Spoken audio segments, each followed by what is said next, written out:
This has been a really cool setup to capture some behind the scenes at my photo shoots, and I'm going to show you how it could work out for you. I'm going to run down through my setup of how I capture some behind the scenes with a new different type of setup for my POV photography. When it comes down to a lot of my YouTube videos, I try to have a way to showcase how I'm taking my photos, whether it's showing the screen with like my photo settings that I'm taking, the framing and everything, just so that my audience can learn something new while I'm doing something myself. But also it showcases people how I can shoot their photo shoots, whether it's for events, portraits, or anything, so they can get an experience that way. One of the main reasons why I wanted to make this video was simply because I made a video before about how I use my phone for behind the scenes, and as well because of all my street photography videos, people have always asked me what kind of camera I'm using for my behind the scenes for the POV style, and this has been a new setup that I've been enjoying a lot because using my Insta360 Go 3 and this smallrig little kind of type of handles, I guess, I don't really know what they would call them like that, and clamps, has really made it a lot cooler to get a different behind the scenes perspective for my audience so they can see how I'm shooting things in my camera,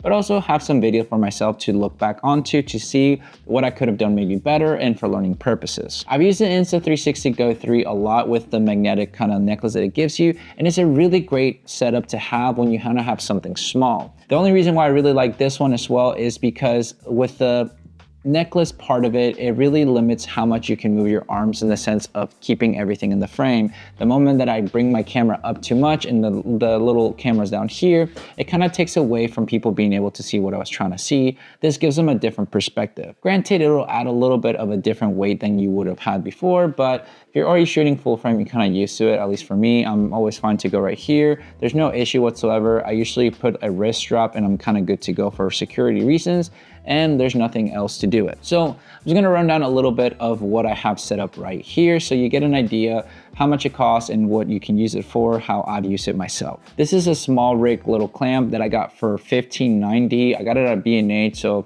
give or take, it'll be $16. And it's really great because it's something simple and set up that, you know, you can use it wherever. There's probably gonna be different alternatives that you can find, but I went with the smallrig one for the price point. It just made sense for me. This little clamp part right here where the Insta360 Go 3 is at came with the Insta360. So if you don't have, let's say, a mount already for whether it's your GoPro or something, you might need to get that as well, but it just screws it onto the top right here because it's kind of like the threads that you would screw at the bottom of this camera. But that's pretty much it when it comes onto this setup. If you already have an action camera that you want to mount, just find a mount that would be for like the 3/4 kind of rounding thing to like screw it on, and then you'll be good to go. If you don't have that and you want to use your phone, just get a phone kind of set up and you'll be fine. But with this little setup, I've enjoyed using it because I've been able to use it for showcasing a little bit more the behind the scenes of taking portraits, whether it's events or portraits for like the event itself or for my YouTube videos, that it makes me have a different perspective for my audience to see something, you know, different of how I capture things and everything like that for educational purposes. One of the main reasons why I want people to really see this is because if you're a photographer and you're trying to find new business, it's always good to showcase yourself in a different way that other people don't do it. So if not everybody's showcasing how they take their photos and everything, to show a little bit of the behind the scenes, it never hurts, you know, to stand out that way. I like the Insta360 Go 3 because it takes video in the, you know, horizontal and vertical mode, so in one way. So if I want to, I can go into their software and switch things around so I can have the framing correctly. So that's something that if you want to consider for an action camera, this is the reason why I went with it, because it gives me a little bit of an edge to have both types of videos. So if I want to put it for social media, I can have it in the vertical mode. So I can put it for my Instagram Reels, YouTube Shorts, TikTok, or whatever. It helps me promote my business and everything like that, but I'm also able to use the footage for my YouTube videos, which also helps me, you know, promote myself, but also helps me gain more traction in my videos to have a different perspective for my videography for my behind the scenes photo shoots. But it all comes down to what you would want and everything, but I think this setup has been very nice. So I'm gonna show how it works really quick, and as well just give you a bit of examples how I've used it for my videos. So this is how I would use it to just go ahead and take some photos. So for example, if I'm right here and wanting to take a photo of this section, I can just go ahead and, you know, take my photo and showcase how my settings are. Maybe I want to like crank up the ISO a little bit to make it less dark in here, and then just go ahead again. And the cool thing about using the Insta360 Go 3 is if you really want to, you can still do this, and in post using their software, you can use it to have a vertical type of shot if you're wanting to do more portrait style. But right now I'm not really gonna go too far above it like that, but I'm just wanting to show you how it would look so you get an idea of what you're able to create with it. So if I wanna do more like my POV street photography videos and I'm walking around, I would simply just hold it like this and kind of just walk around as I'm going around the city. If you wanna like kind of keep it nice and below so you're not getting too tired, or if you wanna just, you know, let your hand down and just keep it like that for a moment, it helps out to be able to create the videos that you need without having any issues. I've used this myself for shooting portraits and like a photo shoot and everything for an event, or even for POV street photographies if I wanna use it like this. It's something different, but mainly I've been using it just to capture some different behind the scenes when I'm doing, you know, types of bits and pieces for photo shoots, whether portraits or anything like that, just to have something similar like that, but then, you know, get back into the action and go ahead and create the content that I need with this little setup.